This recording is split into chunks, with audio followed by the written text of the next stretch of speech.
Welcome to the ACEs for Autism Lunch and Learn series. Join us for a 50-minute journey of knowledge and information. Also, explore our new facility through an immersive virtual tour. Looking for new career opportunities? Discover possibilities by visiting our website now. Don't forget to claim your free CEU upon completion of this recording. We are so glad you're here, and let's unlock potential together.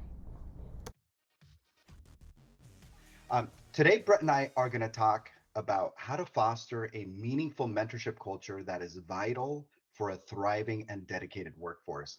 We're going to use this topic, and especially the topic that's near and dear to my heart, which is mentorship, and utilize the 5 laws that Dr. Randall was describing that are in Brett and Dr. Gavoni's book, to utilize and to discuss how to utilize that to really cultivate this culture of mentorship. So I'm excited to be here today. Yeah. Are you going? We might Yes, we might put see if people could put it on mute, like if until Well. have to mute their audio so that way we don't hear some background noise. Perfect. Okay. Perfect. Thank you so much. So we wanted to do a brief introduction, and Brett, if you want to share a little bit about yourself. So yeah. Can you hear me? I just tried to unmute. You can hear me? You're good. Okay. Hey guys, I just had root canal like about 2 hours ago, so I'm having a little bit of trouble talking. It sounds like I have golf balls in my mouth. So I'm so glad that Isaac is able to take the lead a little bit more, but I'm happy to join in as much as possible. I have my daughter's teething ring. She's just a baby. It's like it's a freezing cold ice pack. But my name's Brett, and I've been in the field for about 34 years, and we started this organization. I like the smiley emoji. Thanks. We started this organization 20 years ago, and we've been in business for 20 years. It's still a family-owned and clinician-owned organization. We're not one of the organizations that's been bought out by private equity and so forth. Yeah. So hopefully some of our experience could add a little bit of value today. And I'm really proud to present with Isaac. I do want to mention it was pretty exciting. Isaac presented parts of this at the California ABA conference as the keynote speaker for the entire conference. So I know he got really good reviews on that. So I hope we add value, and I hope that you can hear me with my golf ball in my mouth. Thank you, Brett. As Brett said, my name's Isaac Bermudez, and I'm the Chief Innovative Officer for Brett Dinovii and Associates. And I've been in the field of applied behavior analysis now, coming up on, well, actually, I just completed my 26th year, so I have been doing this for quite a bit. And coincidentally, when we talk about the 5 laws of life and leadership, many years ago when I was doing my graduate school dissertation, I actually did it on a very similar package. So, it was a little bit serendipitous when I joined the team at Brett Dinovii and Associates that they were so passionately connected to these 5 laws, and it just became a perfect fit. So I'm excited to be able to lead the discussion today on the use of these 5 laws in relation to building a mentorship culture. So let's dive in. I want to first thank ACEs for Autism for the invitation. Very kind of you. And I want to thank everybody else for joining today. I know you're taking some time out of your lunch or your mornings, depending on what coast you're in. So thank you so much. I'm always very grateful for people attending. So let's discuss what we will unpack today. There's going to be 3 simple things that we're going to unpack that we're excited to present. First, we want to unpack that quality ABA services depend on a thriving and dedicated workforce. to this day, and 26 years into this line of work, I haven't figured out how to deliver ABA services without quality staff. So the work that we do depends on a thriving and dedicated and engaged workforce. So we're going to talk about that, and we're also going to talk about that a thriving and dedicated workforce can be supported through behavior science. So we're going to spend a good amount of time on how we use behavior science, and in particular, these 5 laws that Brett and Dr. Gavoni wrote about in his book to create this mentorship culture, mentorship mindset. And then we're going to discuss how behavior science can be used to create this mentorship culture. So let's unpack in this hour those 3 things and dive in. We're going to do our best to try to encourage some discussion, some chatting, and all of that. And with that, I wanted to start off by just asking those in attendance, if you could just share with us how many of you are RBTs, BCBAs, owners of businesses, just so we get a feel of who's in the audience. If you don't mind in the chat, just putting if you're RBT, BCBA, owner, OT, speech, what profession you're in. Right, thank you. I see. Thank you, Chaya. I see BCBA. All right. So we have BCBAs. Wonderful. Okay. BCBA and business owner. Thank you, Fiona. Awesome. All right. Thank you all so much. So we got a lot of BCBAs in the house.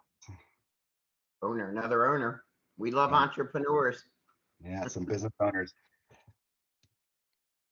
Another one. And we have a parent and founder of Aces for Autism. Thank you for having us. Wow. All right. This is awesome. Well, thank you again. Thank you for participating. We're going to use the chat here and there to engage with you. So we're a group of majority BCBAs, so that's important for us to know. And some of the business owners. So I wanted to start off with a story. For those BCBAs, you might hear of this name that I'm going to talk about, but in 2018, I had the opportunity, along with some colleagues, to do a tour and shadow somebody that I admire very much in our field. In 2018, we took a trip to Omaha, Nebraska, and a place called Boys Town. I don't know if in the chat, if anybody's heard of Boys Town, and in particular, Dr. Pat Fryman. He's somebody that has been very inspirational to me and his journey and the work that he's done in Boys Town. But one of the things that I wanted to share in this trip that was very, very inspirational is that he talks. We got a chance to essentially shadow him for a day and see the work that he does in training staff members that are working in Boys Town, and in particular staff members that are supporting the youth that Boys Town in particular supports. And these are troubled youth.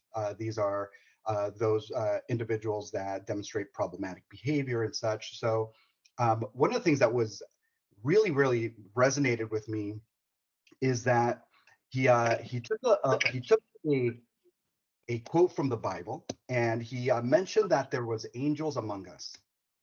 So when you start hearing about angels, I was, what's he talking about? And he talked about the angels among us and how we all have an angel among us, and those angels are the ones that come out and support those that are in need and in trouble. So he made a reference to these angels among us. And when I think of the staff that we work with, and the staff that are providing the day in and day out support of the individuals that we provide service to, they are angels for the work that they do, especially those that are committed and dedicated and doing everything they can, because they deal with quite a bit on a day-to-day basis.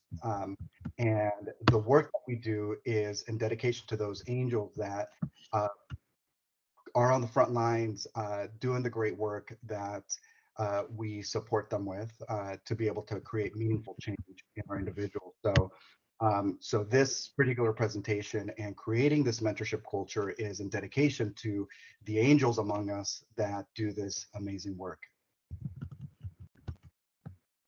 So part of that is to deliver quality ABA services, we must have dedicated staff. That's always been very clear to me. And a big part of the work that I do and our leadership does is to provide meaningful support and mentorship to our staff so that we could, and through them, provide quality ABA services. But what happens when things go wrong? I want to start there because when things go wrong, staff leave. And why do staff leave?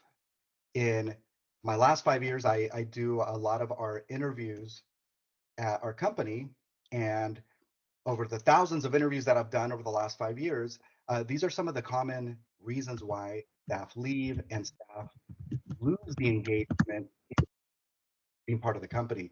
One of those is when family emergencies come up.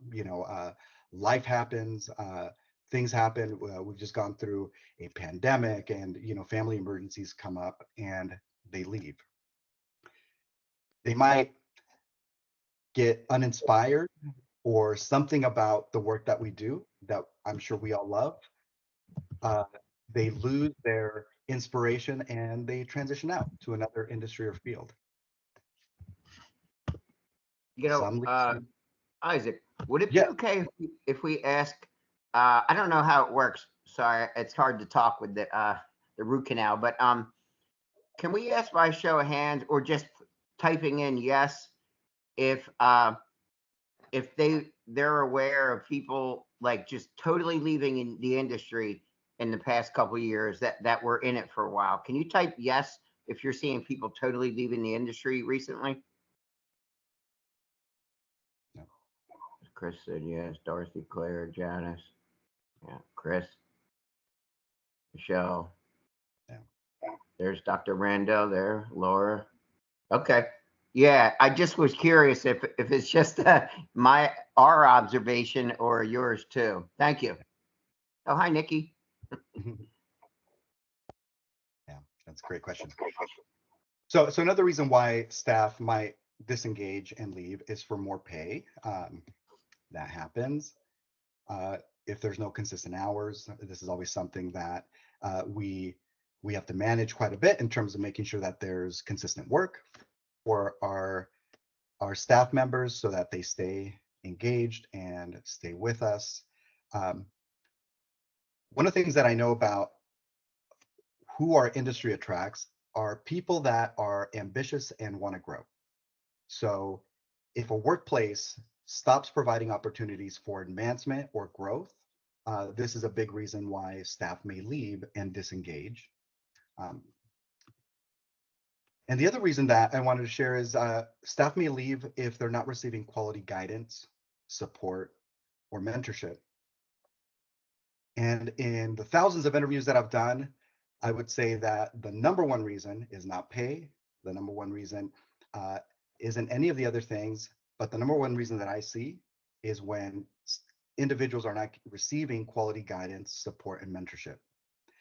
So that is the purpose and the why of our study. Is if that is why staff disengage and become less dedicated, then we really have a responsibility on our hands to provide quality guidance, support, and create a culture of mentorship that's going to support them and guide them through the amazing work that they're being asked to do.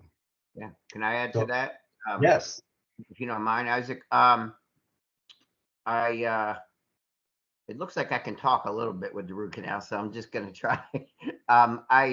One of the things that I've noticed over all these years too is that both within our organization and with outside our organization, it doesn't matter where we are in the world. Like our organization is in 8 different states, and one common theme when I do talk to people upon exit interviews is that if they did leave, I ask a lot of questions and find out that another major reason besides support is in line with support. It's actually where they they lost their collegial relationship with their colleagues that were on the ground with them, in the field, that were hands on, and somehow those folks left, so they left. So in other words, we started to see this pattern, and some of this you'll see in the human resources literature. That can I ask you guys, type yes if you've ever been in a job where you didn't, I'm not saying your job now, but you've ever been in a job where you didn't like the leadership, the owners, or what they stood for. However, you stayed because you liked the learners you work with, and you didn't want to let down your friends and colleagues. Type yes if that's ever happened. Wow. Yeah, it's coming through like crazy. Yeah. I know what, Noel. Noel, you have to bear with me. I have my daughter's little teething ring here for ice. So yeah, I just wanted to add to that because I noticed, Isaac, that goes along with one of your main things. And one of the solutions that we found, one of the solutions is that we determined that one key performance indicator that can really drive success of an organization and reduce turnover is that if we can set up small groups of colleagues all throughout the country in our different states, even if it's in California, there might be someone in LA County, and a small group of people, and then folks in Inland Empire that are a small group of people, or in New Jersey. And what we do is, so, so many times per year we pay for them to go out to dinner, or just gather together, or giving them gift cards for a certain place, and they start to forge friendships, and those friendships end up getting them through the tough times. And they also,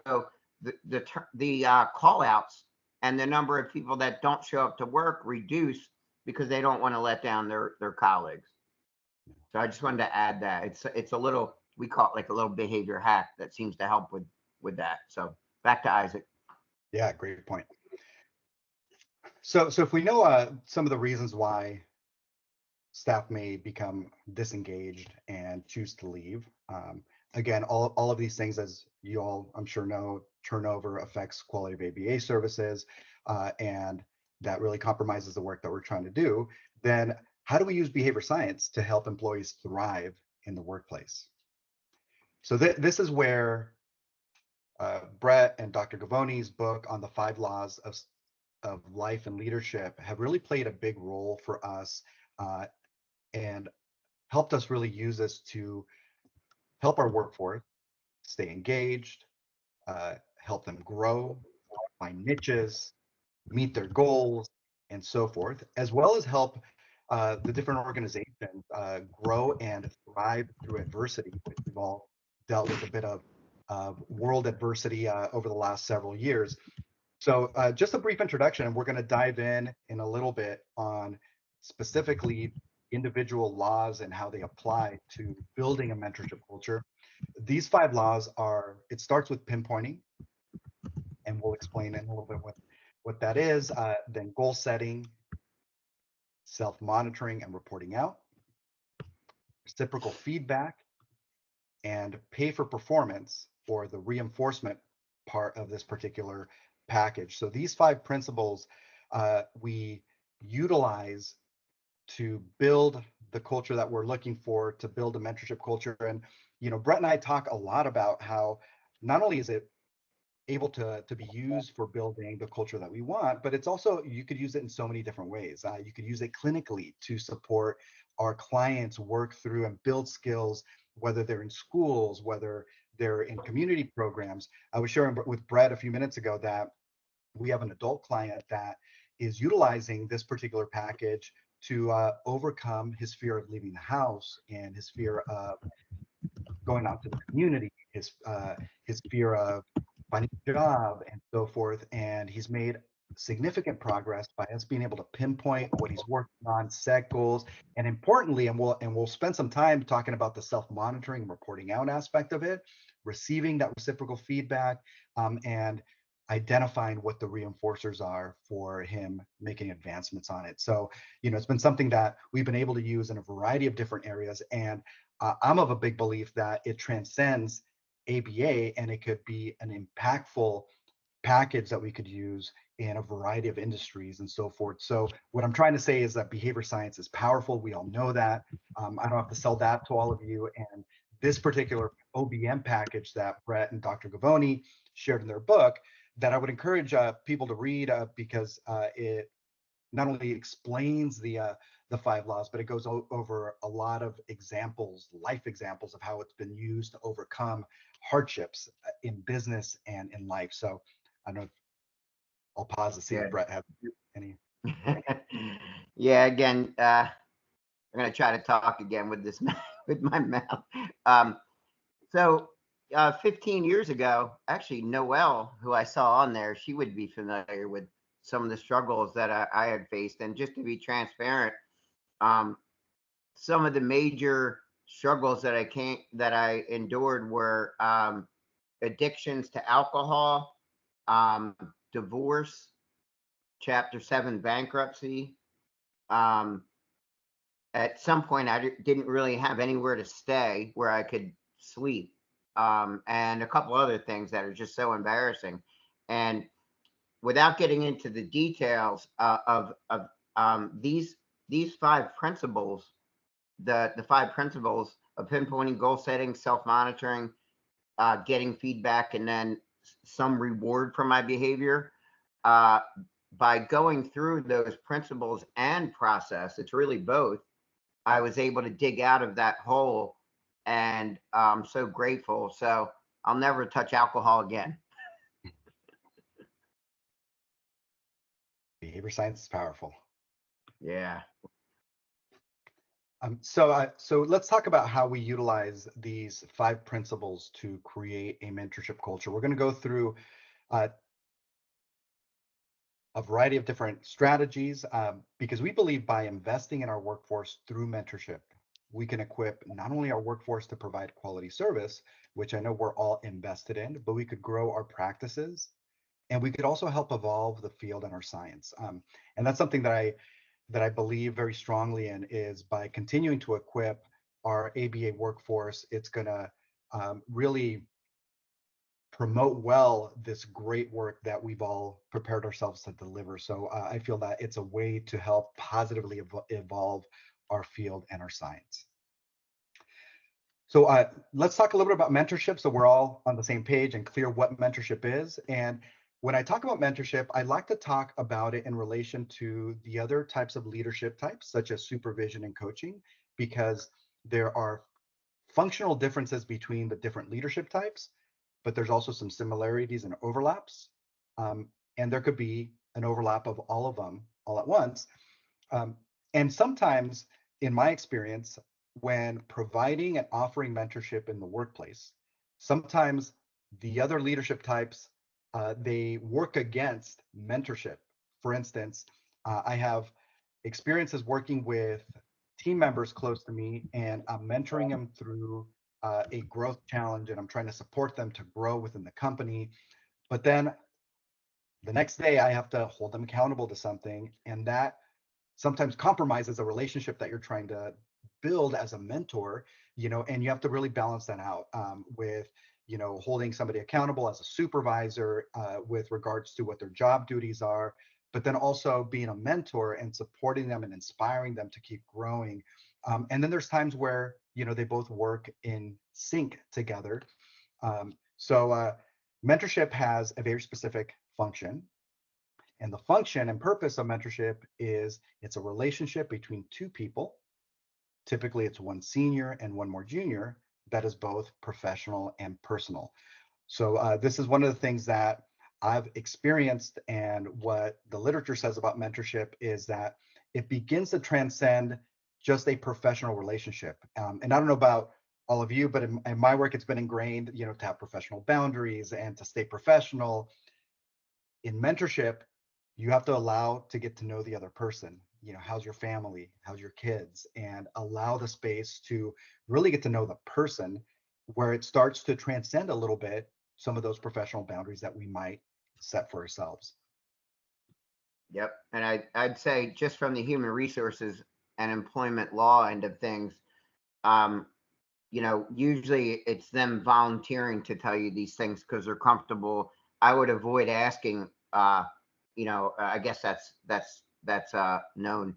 I'd avoid asking and digging in the in early parts of a mentorship relationship about their personal things because that, makes people uncomfortable. But quite often, as you're building a relationship and coaching someone, you often realize that they have certain hurdles that they bring to your attention that could be personal that you might be able to help them out with it, whether it's resources or connections of yours.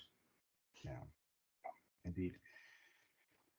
The other purpose of mentorship is to advance the career of the more junior person and to help the person realize his or her career goals.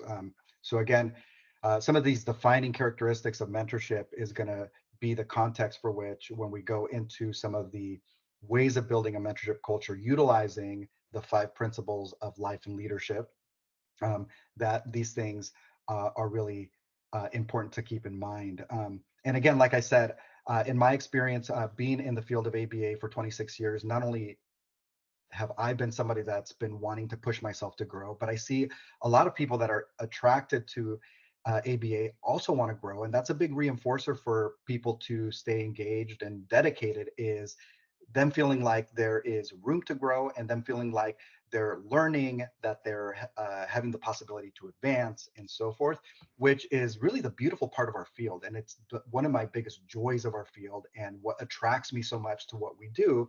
And I think we're all wired to help people grow and make progress. So I think all of this is in our wheelhouse. And the beauty of it is that we have a great science to support us in creating a culture like this.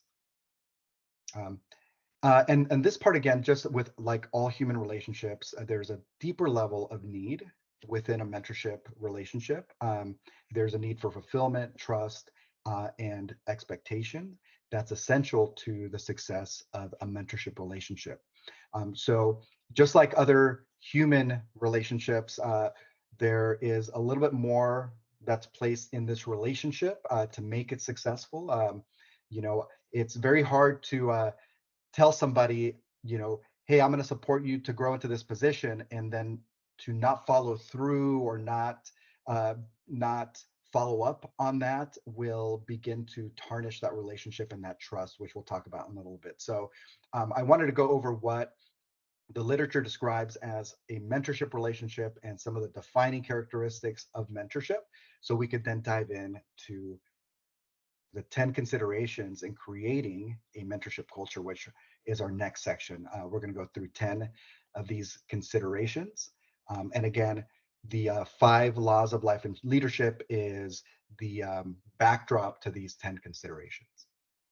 Yeah, and just to mention, those 5 principles, they're when Dr. Pauly and I wrote that book, there wasn't anything new that we really put into that. We just packaged together 100 years of science in a way that it could function as a process. So this stuff has been researched for many years in organizational performance, industrial organizational psychology, and in applied behavior analysis. So the first consideration is to build a mentorship culture. It's really, really important to build a trusting relationship with your mentees. Trust is super important. Like I mentioned, if you're working with a mentee and supporting them through advancing in their career, advancing in your organization, and then you don't follow up on it, or you don't follow through with it, or you're not working with them on reaching certain milestones, it could really impact the trust that they have in this relationship and therefore the organization. So making sure that, and it's something that, I would say Brett has been exceptionally good about, is that he keeps his promises. And that's something that not only I've seen him commit to, but it's something that he also mentors me on, is the importance of, if you commit to something, if you say something, that you have to follow through. and you have to stay committed. So that builds a really strong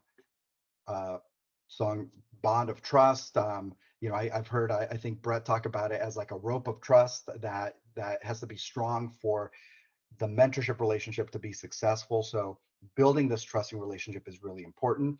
And I would also say on the reverse, it's also important for us as mentors to have trust in our mentee.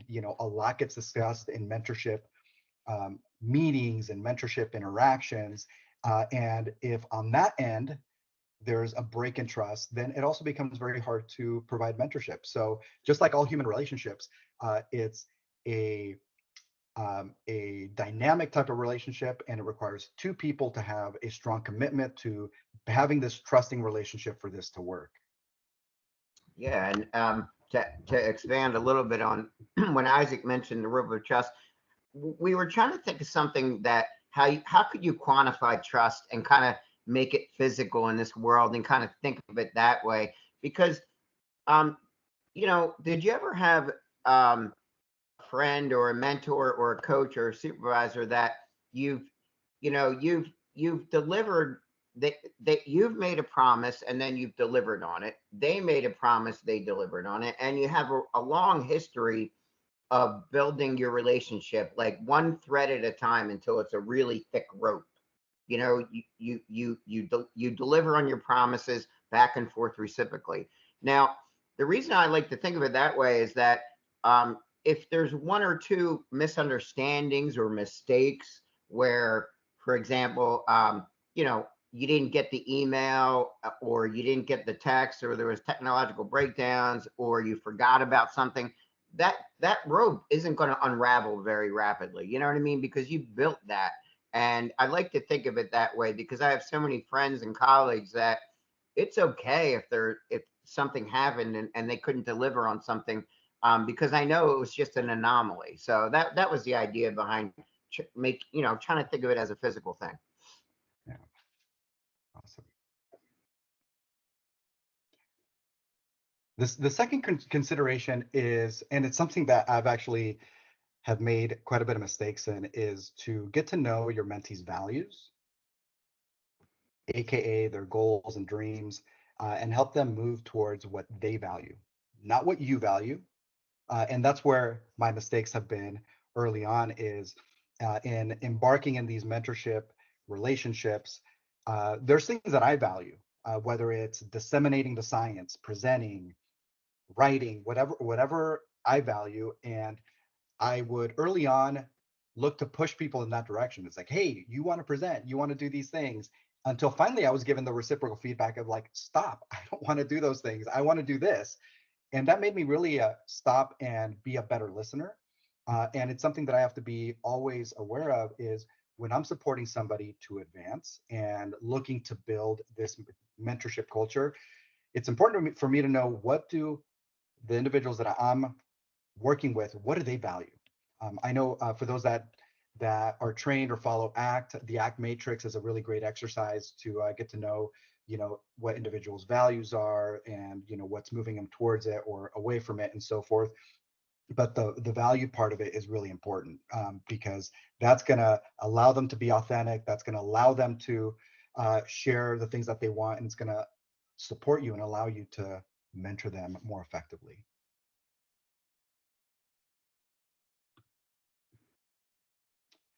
The third consideration, and this is where really the 5 laws and the engine begins working, is the very important principle of pinpointing. So we need to help our mentees pinpoint how they could be successful and how they could grow. So pinpointing, as defined by Daniels in his book, Bringing Out the Best in People, he defines pinpointing as specifying results and then being specific about the behaviors that are required to achieve it. So this is something that in my mentorship meetings with Brett, to give an example, we focus a lot about in terms of really identifying those results that we're aiming to achieve and being specific about them, and being so specific that in our mentorship relationships, I know a lot of times he asked me, see it happen already, believe it, and visualize what you're trying to pinpoint and that result that you're aiming for. Um, and we spend a lot of time to be really specific on our mentorship docs. We have the pinpoints that we're aiming for me, and it's really helped me stay focused on what results am I aiming for to help me be successful in the mentorship work that Brett and I do. So being able to pinpoint and specify the results that you're aiming for is very specific, but it doesn't just stop there. It's also important to be specific about the behaviors that you're going to do to reach those specific results. I often refer to it as a GPS system where you enter an address, and the more specific the address that you enter into a GPS system, the easier it is to get to that destination, as we all know. And the turn-by-turn directions are similar to the behaviors that we engage in to get to that destination. So pinpointing is something that is really critical. And at times, there could be mistakes, and sometimes you could pinpoint the wrong things and it sets you in a different trajectory. So this art and science of being able to identify the right pinpoints is something that's really critical and really sets the stage to effective mentorship. I know in the organization that I support at BDA California, all the job descriptions for all of the different positions have the series of pinpoints. What are the results that we're looking for each position, and how do you achieve those results as part of the job description? So everybody's clear what the expectations are, what the results are, and it sets the stage, and it begins this engine of the 5 principles. Yeah, if I could add to the pinpointing part, a recent initiative to translate this into really practical stuff, a recent initiative that we've had is where no matter what, it's challenging the way in our field how we have to pay people, whether it's by the hour or salary, and there's certain employment laws to adhere to. But the problem with paying people by the hour or salary is that you're really just rewarding the passing of time, so not necessarily the effort put in and the results produced. So one thing that we pinpointed, it was that seemed to be important for the improvement of the learners that we're serving, as well as allowing the day to go quicker. So it was interactive for our staff, and they didn't feel like they were just doing time in a school or a home. We pinpointed the need for a program where we would go out directly to the school or the home as the BCBA, and the behavior technician, on the back of their ID, there would be a QR code. So what we pinpointed was the action of the board certified behavior analyst or supervisor going out on site looking for 2 key performance indicators. One, does the technician, or we call clinical associate, do they know how to engineer opportunities for the learner to respond? Which is that's a tough thing to do sometimes when a learner is not responding. Can they set up situations so that the learner will communicate? It might mean, in a social skills group, one learner has something the other one wants, so you engineer them asking for it, or and then what we do is scan the back of their ID badge, and then that information pulls up to a database. So, and then right on the spot, we give a Wawa gift card. I'm not sure where some of the Wawa it's just a convenience store around here on the East Coast in New Jersey and Pennsylvania that you can get gas, you can get snacks and food. So it was interesting that people cared about that. And it also pinpointed one of our biggest challenges is getting the BCBAs out there interacting with the staff. So as he goes through those, I'll let you know the next step in it. Thank you, Brett. Well, another example that I was inspired by, I was watching a documentary. So this really, it struck me as such a good example of pinpointing.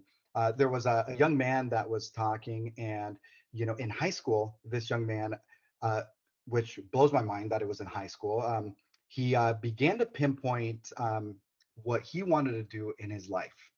And What he wanted to do is get drafted first overall in professional baseball.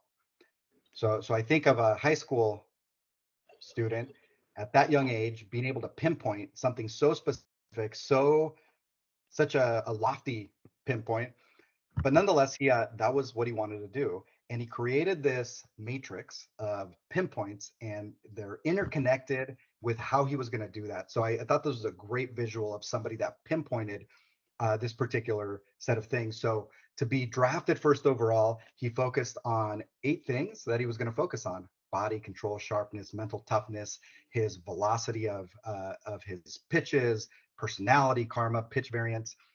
So then he was able to pinpoint even further and in more detail how he was going to get to the pinpointed result of getting drafted first overall in the major leagues for baseball. He then operationalized those things, and he said, to be able to do those 8 things, there's 8 things that I'm going to focus on to be able to achieve my goals of body control, sharpness, mental toughness, speed, personality, karma, and pitch variance.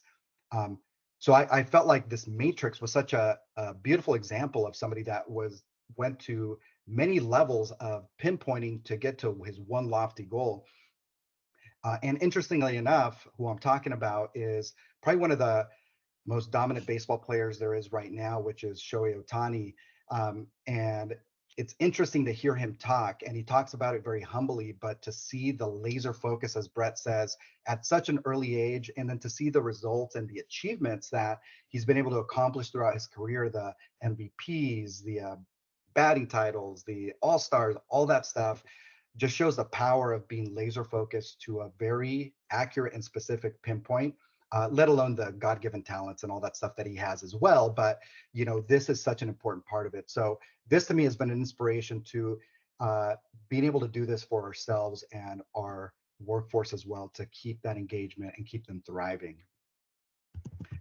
The fourth consideration is, now you take these pinpoints and, again, I'm not going to get into the deep levels of creating goals. I know there's the SMART goal strategies and so forth, but I'm simply gonna put it this way: is when I'm working with staff and we set up a set of pinpoints, I then just start asking the questions: how often do you want of that, and by when? So that begins them forming these pinpoints into goals. So for every position, especially the executive leaders that I work with, when we start creating goals for the departments that are connected to the organizational goals, we start then putting some timeframes to it and start putting how often do we want to create of this? Is it daily? Is it weekly? Is it monthly? And then you really start creating goals. And then off of those goals, you then begin to put in place the self-monitoring and report out system. Once you identify the goal, then they track it themselves and they report it out to their mentor, or in the case of our organization, they report it out to me. I have my set of goals that I report out to Brett and our executive team. So we're all reporting out, and this is really what gets the gears turning and what gets producing the rapid results. I know at BDA, and maybe Brett has some thoughts about it, because it's his phrase that I learned from him that has helped us overcome many challenges throughout the years that I've been within the organization, is that if you can measure it, you can move it.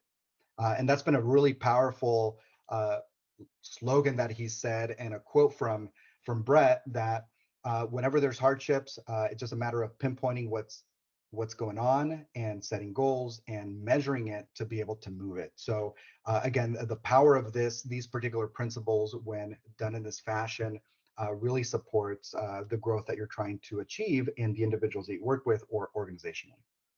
Yeah, and along with the principle of self-monitoring and reporting it out as a driver of human behavior, the way it cascades all the way to our chief information officer and our COO. So every single Monday, the person in charge of the initiative of scanning the back of the ID to reward the employee and give them a gift card, that those data are all pulled to that database and then charted.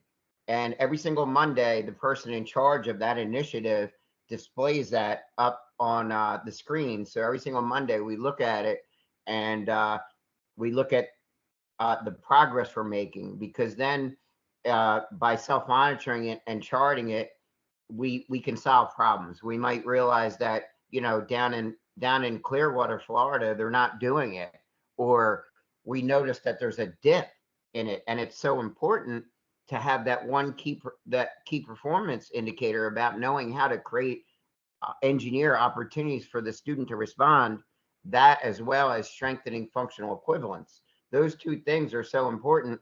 But one of the ways that we keep tabs on the progress is just, you know, sometimes it's the honor system of reporting it out and displaying it in a graphic way, and then your entire team, that cascades all the way to the frontline workers, and everyone's accountable.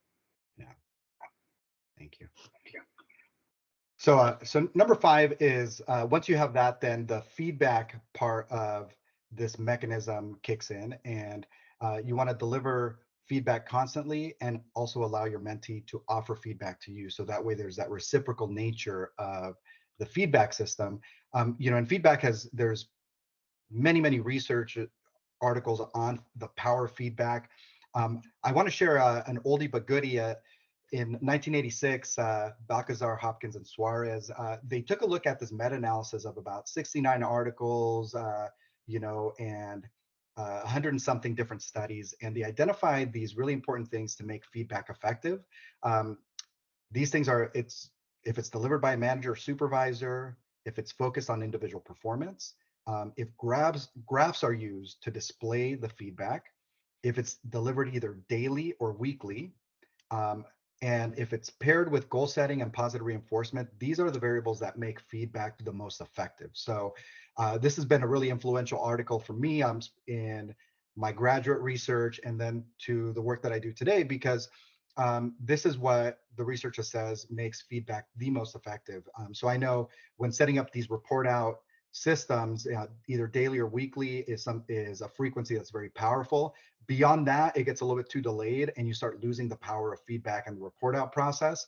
And then I just say, if something's really urgent or really important to the organization, then daily report out is something that's really important.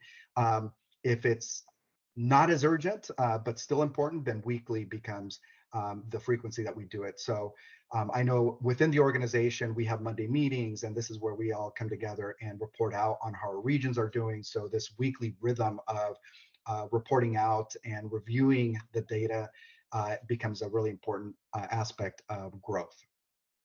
Yep. The And to add to that, I'm sorry, if I were to jump into that same example and go through those 5 principles, the one where they're scanning back the ID and rewarding them, the feedback mechanism, in addition to the leader displaying it, the feedback mechanism is that every employee that gets a scan gets an automated email, you know, congratulating them or recognizing how many cumulative scans they've received.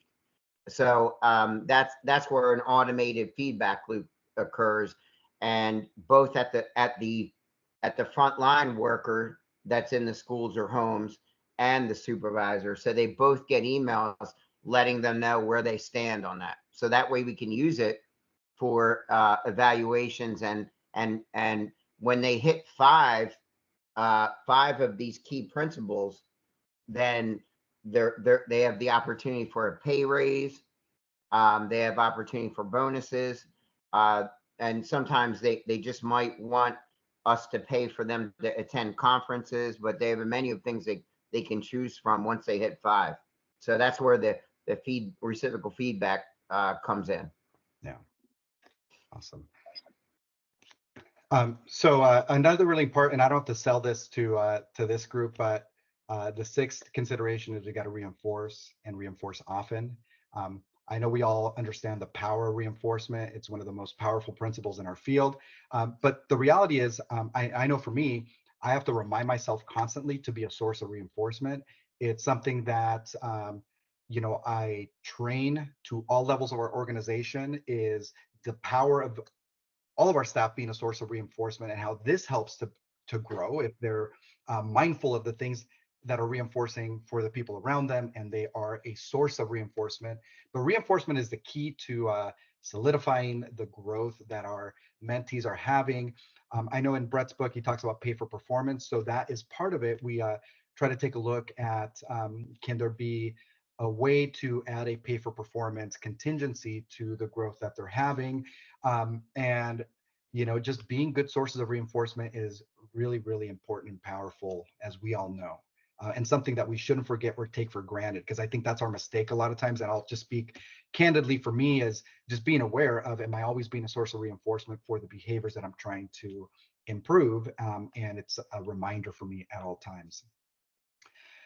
The seventh consideration is we want to then create a path for growth and progress. I know it's something that Brett and I talk a lot about is, once you're trying to support a staff member to improve, do they know what that path is? Because if they don't, then they're going to get lost in this whole program that we're trying to put together for them. In our organization, one of the organizational values is that we work really hard to find people's niches. So we take a look at their passions, their strengths, their hobbies, and see if at some point that can turn into a niche. So they could, a percentage of their week can be within this niche and this reinforcing area for them. So to be able to pinpoint that and set up a path for growth becomes a really powerful and motivating mechanism for them to grow within the organization and keep them dedicated and thriving. The eighth consideration that I'll share is the importance of offering transparency to equip your mentees to make good decisions. I know in my experience, with all the responsibilities that I've been trusted in starting a region from scratch here in California and leading, what I always say, 2,000 plus miles away from our central office, is that I've been given the keys and the transparency to the information that I need to be able to make good decisions. So to me, being able to be trusted with the information that I need to be able to guide an organization has been something that's been really important and has allowed me to experience success. So then I offer the same in return to my leaders, and then whatever's appropriate to the individuals in the organization, because they need the information to be able to make good decisions.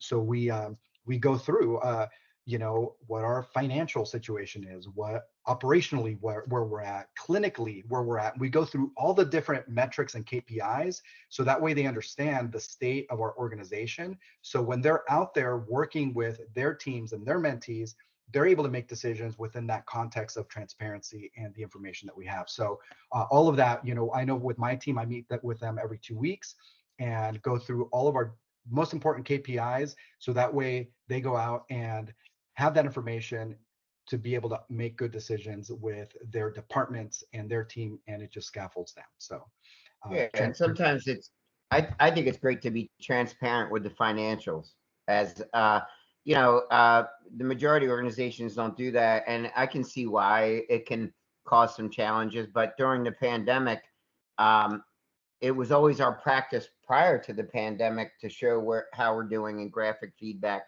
for each department.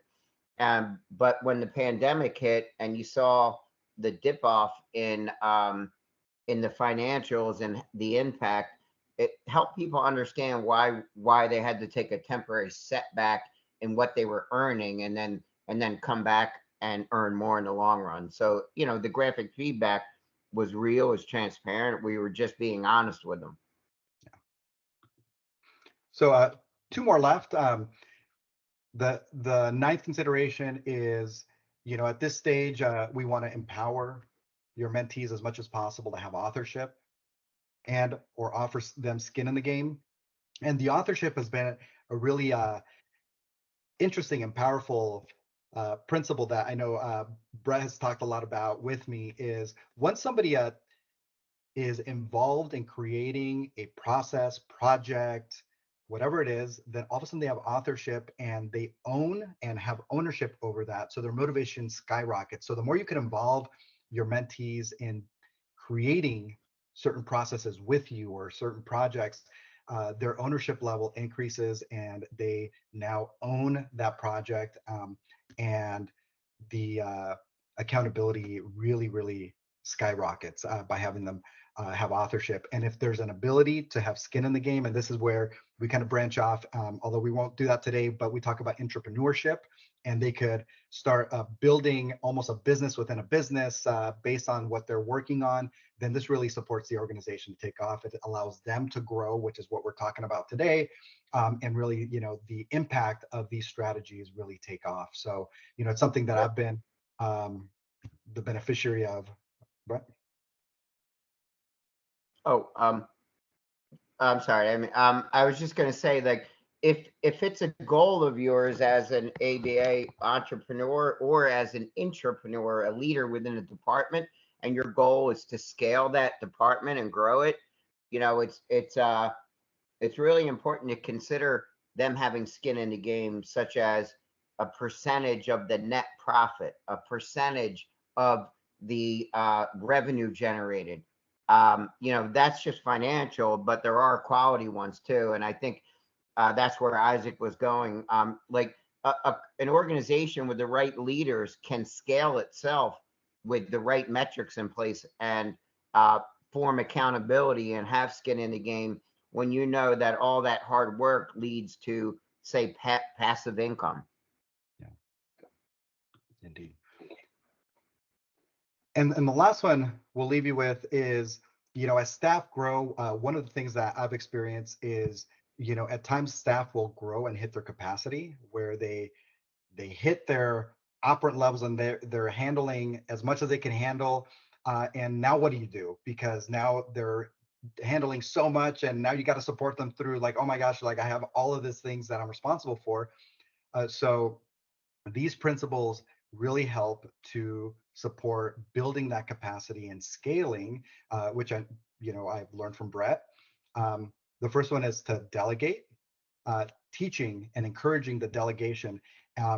And people receive the word delegate in a variety of different ways in my experience, but I always share with my team that delegating really is creating the opportunity to grow and mentor somebody to step into a more important role. So delegating could oftentimes be a gift to somebody that is looking for opportunities to grow.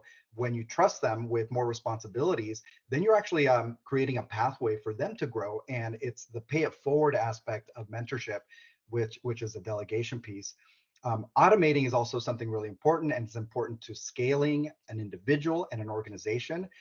Somebody will hit their capacity if they're trying to do everything manually by hand all the time. So moving towards more automated systems is something that's really important. And then the final one is also learn to set limits, boundaries when possible, and say no. Sometimes we can't do everything, and it's important to work with our mentees, with those that we work with, that sometimes it's okay to say no, and we will find a different way of doing it. But delegate, automate, and say no are something that really is important to helping those go beyond their capacity and scale the individual, departments, organizations, and so forth. And with that, I know we're just at time. I want to thank everybody for being here. Those were the 10 considerations to building a mentorship culture and supporting your workforce to be dedicated and thrive. Here's my contact information if you have any questions. And it's something that, as you can see, we really believe in. We've created an app called Smash My Goal to really, put these principles in action. So it's something that we live by on a day-to-day basis. And again, we thank you for being here and joining us today.